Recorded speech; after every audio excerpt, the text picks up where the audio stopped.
नमस्कार दोस्तों, मैं अंकुर उपाध्याय स्वागत करता हूं आप सभी का एक बार फिर से अपनी नई वीडियो में।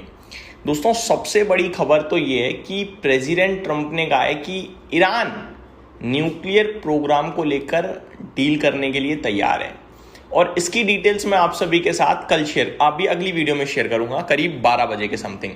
लेकिन ये बिग ब्रेकिंग है, मैं आपको ये बताना चाहता हूं। जो जो इस चैनल पे हैं बहुत अच्छी बात है, जो जो नहीं है प्लीज सब्सक्राइब कीजिए। मैं सब्सक्राइब के लिए इसलिए नहीं बोल रहा हूं कि आप मेरा चैनल सब्सक्राइब कर रहे हो, इसलिए क्योंकि अगर आप मेरा चैनल सब्सक्राइब नहीं करोगे तो शायद अगली वीडियो आप देख ही ना पाओ। चैनल ब्लॉक है इंडिया में, इसलिए आप सब्सक्रिप्शन बॉक्स में जाके मेरी सारी वीडियोस देख सकते हैं। अब मैं आप सभी के साथ डिटेल शेयर करता हूं मंडे टू फ्राइडे की। उसकी अगली वीडियो जो होगी बड़ी इंपॉर्टेंट हो सकती है मेरे हिसाब से पूरे मार्केट्स के लिए।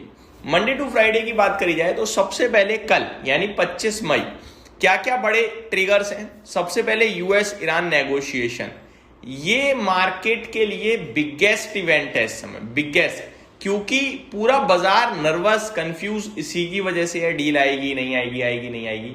दोनों पार्टीज के अलग अलग बयान रहते हैं। इवन कल भी जब बात हो रही थी तो दो चल रही थी चीजें। एक, इस बार की बातचीत बहुत आगे बढ़ गई है, डील के चांसेस हैं। वहीं ये भी था कि दोनों लोग अपने अपने डिसीजंस को कॉम्प्रोमाइज नहीं करेंगे, अब बैक नहीं करेगा, कोई झुकेगा नहीं। ईरान वहां कह रहा है कि न्यूक्लियर प्रोग्राम नहीं छोड़ेंगे, यूएस वहां पे कह रहा है कि भैया इसके बिना तो डील ही मुश्किल है। लेकिन बात अब कुछ जो आ रही है वो बहुत ही डिफरेंट आ रही है। अब ईरान की तरफ से कंफर्मेशन आना बचा है, प्रेसिडेंट ट्रंप ने तो दिया है कंफर्मेशन, देखते हैं ईरान क्या कहता है। दूसरा, क्रूड ऑयल मूवमेंट, ये भी यूएस ईरान से लिंक्ड है। अगर डील की बात है तो ये कल चला जाएगा भाई $95 प्रति बैरल। अगर डील से रिलेटेड खबर है जो मार्केट में इस समय वो फैक्ट है तो फिर कल कच्चा तेल टूटेगा बढ़िया।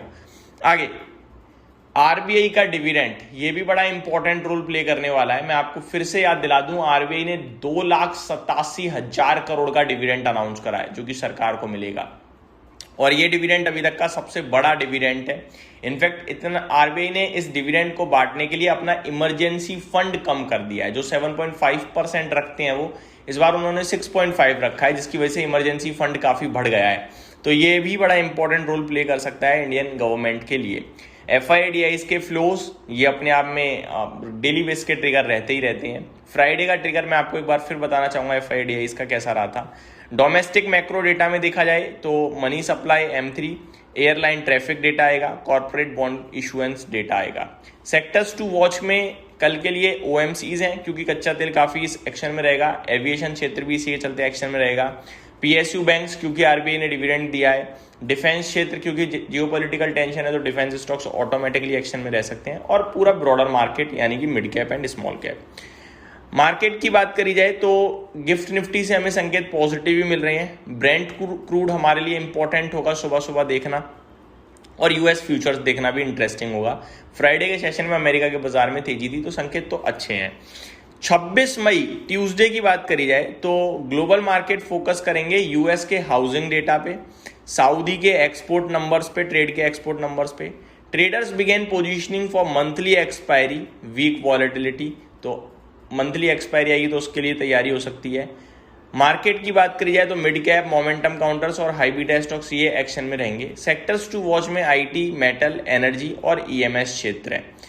इंपॉर्टेंट थीम क्या हो सकती है? निफ्टी में 24,000 का लेवल इंपॉर्टेंट है, बैंक निफ्टी सपोर्ट रेजिस्टेंस के बैंड में है। ठीक है जी। 27 मई की बात करी जाए तो mid week expiry positioning intensify, तो आप ये समझ लीजिए कि एक्सपायरी से पहले मिड वीक हो जाएगा तो वो काफ़ी इंटरेस्टिंग रहेगा। ऑस्ट्रेलियन इन्फ्लेशन में impact global risk sentiment, volatility likely rise sharply in bank Nifty, financials, PSU banks. Traders कहाँ पे ध्यान दें? FIIs के इंडेक्स फ्यूचर ऑप्शन पे, फ्यूचर पोजीशनिंग पे, माफ कीजिएगा, रुपी मूवमेंट पे और बॉन्ड यील्ड्स पे। हाई मोमेंटम एरिया कौन से रह सकते हैं? Defence, railway, capital good, PSU banks.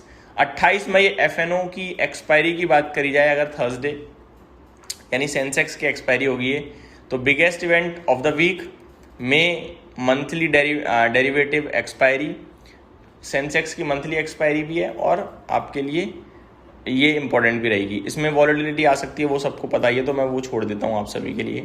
Data की बात करें तो PCE इन्फ्लेशन, ड्यूरेबल गुड्स के ऑर्डर आते हुए दिखेंगे। बाकी और कुछ इंपॉर्टेंट में Fed rate expectations, dollar index, FIIs के फ्लो भारत में कैसे रहे हैं वो देखने वाली बात होगी।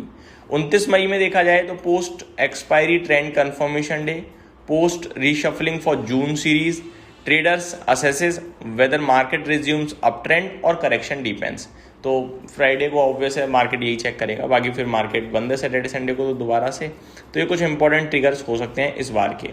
आगे मैं आप सभी के साथ कुछ और भी चीज़ें इंपॉर्टेंटली डिस्कस करना चाहूँगा निफ्टी पे।